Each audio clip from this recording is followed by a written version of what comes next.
అండి, అందరికీ నమస్కారం. Welcome to Shyamala Devi creation. అందరూ ఎలా ఉన్నారు?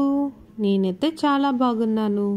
ఈరోజు మీ అందరికీ మా చందనమ్మ స్కూల్లో జరిగే యాక్టివిటీ ఏంటో షేర్ చేసుకుంటున్నాను. ఈరోజు అయితే బాల్స్ని ఒకళ్ళ నుంచి ఇంకొకరికి పాస్ ఆన్ చేసుకోవడం, దీనివల్ల ఫిజికల్ ఎక్సర్సైజ్ కూడా అవుతుంది. చూస్తున్నారు కదా, బాల్ని ఒకరి నుంచి ఒకరు పాస్ ఆన్ చేయడం వల్ల వాళ్ళ హ్యాండ్స్ ఉన్న మజిల్స్ టోన్ అవుతాయి. అలాగే కాన్సన్ట్రేషన్తో బాల్ని గమనిస్తూ ఉండాలి, ఎందుకంటే 2 balls ఆడుతున్నారు కాబట్టి కాన్సన్ట్రేషన్ పెట్టాలి. పెట్టకపోతే బాల్ మిస్ అయ్యే ఛాన్సెస్ ఉన్నాయి. అందుకు వాళ్ళు ఫోకస్ చేయడం అలవాటు చేసుకుంటున్నారు. ఫోకసింగ్ అలవాటు చేసుకోవడం ఇప్పటి నుంచే మొదలు పెట్టామనుకోండి, ఇంకా పెద్ద అయినాక ఫోకస్ స్కిల్స్ ఇంకా ఇంక్రీజ్ అవుతాయి. దానివల్ల బ్రెయిన్కి ఫోకస్ చేయడం బాగా అలవాటు అవుతుంది.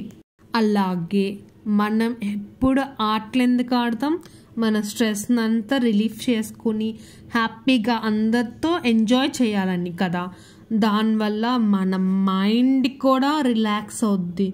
అలాగే ఎక్కువగా ఆనందం, నవ్వు రావడం వల్ల మనలో తెలియని ఒక పాజిటివ్ వైబ్స్ అనేది వస్తూ ఉంటాయి. ఒక మంచి హార్మోన్స్ అనేది రిలీజ్ అవుతూ ఉంటాయి.